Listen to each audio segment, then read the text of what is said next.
بسم الله الرحمن الرحيم. Kemudian dalam hadis-hadis sahih ya juga disebutkan, nah, di antaranya apa yang dulu pernah saya sampaikan ya, dari hadis yang diriwayatkan oleh Imam Bukhari dan Muslim ya, muttafaq alaih, diriwayatkan dari Abu Dzar radhiyallahu an, dia berkata, saya mendatangi Nabi sallallahu alaihi wasallam dan beliau mengenakan pakaian putih. Beliau sedang terlelap tidur. Setelah itu saya baru datang lagi kepada beliau dan beliau sudah bangun. Beliau bersabda, Nabi SAW bersabda, "Ma min 'abdin qala la ilaha illallah tsumma mata 'ala dzalik illa dakhalal jannah." Tidaklah seorang hamba mengucapkan la ilaha illallah kemudian meninggal dunia di atas hal itu, melainkan dia akan masuk surga. Qultu wa in zana wa in saraq. Aku bertanya, meskipun dia berzina dan mencuri? Rasulullah SAW menjawab, walaupun dia berzina dan mencuri. Ya. Aku bertanya lagi, meskipun dia berzina dan mencuri, meskipun dia berzina dan mencuri. Kata Nabi SAW sampai 3 kali. Kemudian pada terakhir kali Nabi mengatakan, walaupun Abu Dzar rugi sekalipun. Ya. Nah, di sini diriwayatkan oleh Bukhari dan Muslim. Nah, dalil ini menunjukkan apa? Dosa besar di sini zina, mencuri itu tidak menyebabkan orang itu keluar dari Islam. Ya, dia masih tetap apa? Masuk surga. Orang yang mengucapkan la ilaha illallah tadi itu. Ya. Apalagi kalau dia bertobat kepada Allah Subhanahu wa taala, ya. Kalau bertobat ya diampuni malah oleh Allah Subhanahu wa taala dosa-dosanya, ya. Seperti orang-orang yang berbuat syirik, ya, berbuat kekufuran, kesyirikan, dia bertobat kepada Allah, diampuni oleh Allah Subhanahu wa taala. Karena Allah itu Maha Pengampun.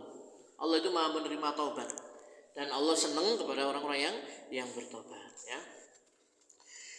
Kemudian Bapak Ibu yang dirahmati Allah Subhanahu wa taala, diriwayatkan dari Ubadah bin Samit radhiyallahu an, dia berkata, suatu ketika kami bersama Rasulullah sallallahu alaihi wasallam dalam suatu majelis. Beliau menyampaikan, berjanjilah setia kepadaku untuk tidak mempersekutukan Allah dengan apapun. Jangan berzina, jangan mencuri, jangan membunuh nyawa yang diharamkan Allah kecuali dengan alasan yang dibenarkan. Siapa saja di antara kalian yang memenuhi janji ini, pahalanya menjadi tanggungan Allah. Siapa yang melakukan sebagian di antaranya lalu dihukum karenanya, hukuman itu sebagai penebus dosa baginya. Dan siapa yang melakukan sebagian di antaranya lalu Allah tutupi dosa-dosanya, ia menjadi urusan Allah. Jika berkehendak, Allah akan memaafkannya, dan jika berkehendak lain, Allah akan menyiksanya. Hadis riwayat Bukhari dan Muslim, ya. Jadi ini Nabi SAW ya meminta kepada para sahabat untuk berbaiat. Berbaiat itu berjanji setia kepada Rasulullah SAW. Janji setianya apa? Agar tidak menyekutukan Allah, jangan berbuat syirik kepada Allah Subhanahu wa taala. Kemudian jangan berzina, ya. Yang ketiga, jangan mencuri. Yang keempat, jangan membunuh nyawa yang diharamkan oleh Allah. Jadi yang diminta oleh Rasulullah SAW ini agar mereka berjanji setia untuk tidak melakukan dosa-dosa besar. Dosa besar yang paling besar adalah syirik kepada Allah Subhanahu wa taala, ya.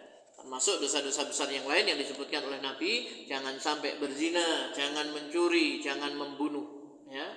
Nah, ini dosa-dosa besar semuanya, ya. Tetapi Rasulullah SAW di sini mengatakan apa? Siapa di antara kalian yang memenuhi janji ini, pahalanya menjadi tanggungan Allah. Siapa yang melakukan sebagian di antaranya, mungkin dia berzina, mungkin mencuri, mungkin dia membunuh. Siapa yang melakukan sebagian di antaranya lalu dihukum karenanya, yang mencuri dipotong tangannya, yang berzina didera, itu adalah sebagai penebus dosa baginya. Jadi kalau orang sudah dihukum di dunia dengan hukum Allah, itu adalah sebagai tebusannya. ya, bersih dia dari dosanya itu, ya. Nah, kemudian dan siapa yang melakukan sebagian di antaranya lalu Allah tutupi dosanya, ya, ia menjadi urusan Allah, ya. Kalau dia berkehendak, Allah akan memaafkannya. Tetapi kalau dia berkehendak lain, Allah akan menyiksanya. Tetapi tidak dikafirkan. Ya. Nah, ini makanya akidah takfiri atau mudah mengkafirkan itu bahaya sekali. Ya. Tidak boleh. Ya. Sampai Rasulullah SAW itu mewanti-wanti, ya, siapa yang menuduh kafir kepada seorang Muslim, ya, maka kalau kemudian tidak benar tuduhannya itu, maka itu akan kembali kepada dirinya sendiri. Jadi ini harus kita hindari, jangan sampai kita mudah menghukumi seseorang itu kafir, ya, seperti itu. Kemudian Bapak Ibu yang dirahmati Allah Subhanahu wa taala, dalil lain adalah yaitu ijma para sahabat, ya. Nah, dasar hukum dalam Islam itu kan Al-Qur'an, kemudian Al-Hadis, ya, Sunnah, kemudian ijma sahabat. Ijma ini adalah kesepakatan dari para sahabat. Sepakatan para sahabat, otomatis tabi'in juga sepakat, ya. Jadi kalau ijma para sahabat itu adalah maksum. Maksum itu terjaga dari kesalahan. Karena Nabi sudah mengatakan tidak mungkin sahabatku ini, umatku ini akan bersepakat dalam kebatilan. Jadi kalau sesuatu itu disepakati oleh sahabat, oleh kaum muslimin pada masa Rasulullah, berarti itu adalah kebenaran, ya. Dan ijma para sahabat dan para tabi'in yang mengikuti mereka dengan baik, bahwa pelaku dosa-dosa besar itu tetap sebagai mukmin, ya, tetap dia ini sebagai mukmin, ya, karena keimanannya, tetapi mereka ini dihukumi fasik karena dosa besar yang ia lakukan, ya, dan ia berada dalam kehendak Allah Subhanahu wa taala di akhirat kelak.